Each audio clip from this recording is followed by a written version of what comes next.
आता महिनाभराने आम्हाला पाणी सुटलं होतं. महिनाभर एकदम पाण्याची लई तारमळ झाली अख्ख्या गावाची. सकाळ सकाळ झाली म्हणलं तर पहिलं पिल्लांना आहे ना थोडं खायला टाकावं. तर एक पिल्लू मेलं होतं. पिल्लं वाटच बघत होते, थंडीने काकाडे होते. त्यांचं पहिलं भांडं धुवून घेतलं. म्हणलं तर मस्त आणि त्यांना नाश्ता द्यावा.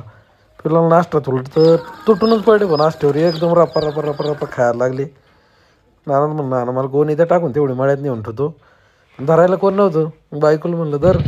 ती बसली मागं पण ती गप नाही बसत. तिने लगेच व्हिडिओ काढायला चालू केलं. रस्त्याने असं तुम्ही ताराव बघा कशा रांगीत बसले तसे पक्षी नाही का वाट बघत काय येतंय काय काय येतंय काय. इकडे सुने ट्रॅक्टर चालू करीत होता सकाळीच. ते म्हणतो हा लवकर येत जा रे. आम्ही निघालो पुढं. आणि सूरज पण आज खूप लवकर आला होता मळ्यात. आणि इथं मला गोणी उतरायला कोण नव्हतं. त्याच्यामुळे गाडी मी डायरेक्ट कंपाऊंडच्या आत घातली. बाईक म्हणली शक्य नाही तुम्हाला उचलणं. लावली ताकद. शेवटी उचललंच. अबो बाबो रात्रीच्या पार्टीचा आहे सगळा राडा आहे बरं का. कोंबड्यांना पहिलं पाणी ठेवा म्हणलं म्हणजे कसं त्यांचा आत्मा थंड होईल. आणि आपण जे आणलेलं आहे खाद्य ते घेतलं एका भांड्यात. म्हणलं बघू यांना टाकून काय म्हणतात नेमकं कोंबड्यांचं म्हणणे. आणि गेलो दरवाजे उघडायला. जशी शाळा सुटावी तशी कोंबड्या खापा खापा बाहेर निघतात. म्हणलं आता बारकाले पोरांची बी म्हणजे बारकाले पिल्लांना पण देवा सोडून. असे उड्या मारीत सकाळच्या हवेला किती निघले बघा बाहेर रपा रपा. बाहेर निघले का पहिले पाणी प्यायला आणि मग खायला. झालं बघ त्यांचं सुरू. एकदम असं गार हवा सुटली होती सकाळ सकाळ.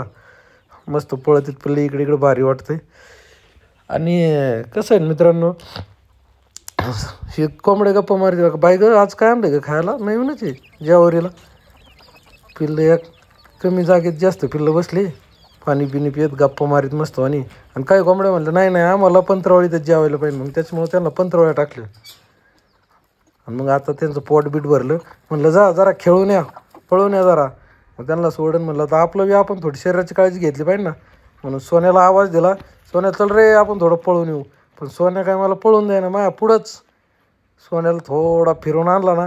मग सोन्या कसा आपल्या संगच असतो कुठं मळ्यात गेलं का आपल्या मागं पुढंच. म्हणलं हातपाय थोडे वाकडे करावं म्हणजे डेअरी थोडी आली ती कमी होईल. आपल्या रोजच्या प्रमाणे चाललं आहे थोडं कधी पायाला हात लाव कधी हाताला पाय लाव. असं करीत करीत थोडं इकडं तिकडं करून खाली वाक वर वाक मस्त. आणि असं शरीराला थोडा त्रास दिला म्हणजे कसं फ्रेश राहतं भाऊ. म्हणलं बघा गुडघा बिडगा नीट आहे का म्हणून इकडे गुडघ्या तिकडे गुडघ्या करून बघितलं. आणि थोडा आपला एक 5-10 मिनटाचा व्यायाम झाला. आणि तेवढ्यात बायको म्हणली मी बी थोडा व्यायाम करून बघते. आता मला हीच कळा ना ती नाचती का व्यायाम करीती तिचं तिलाच माहीत देव जाणे. आणि मग मी म्हणलं जाऊन दे भाऊ हिचं आपण आपल्या स्वतःसाठीच एक थोडं मेडिटेशन थोडं एक शांत बसलो मस्त तळ्याच्या काळाला. आणि मग आपलं काम उरकले. कोंबड्याने म्हणल्या आता ही राडा उचला म्हणल्या आम्हाला दिवसभर इकडे राहावं लागतं. त्याच्यामुळे मी घेतलं 15 वेळा उचलून.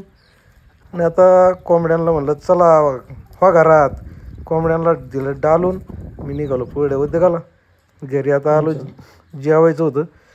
बायको म्हणली बसा लगेच. मग लगेच अख्ख्याने मला दिलं शेवग्याच्या शेंगा ताटात ओढून एका बोक्कीत कांदा म्हणजे बोक्कीत टेंगूळ केलं मस्तपैकी.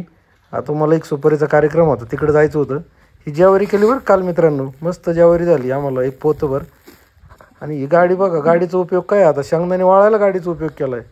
मित्रांनो हा होता आजचा ब्लॉग. धन्यवाद.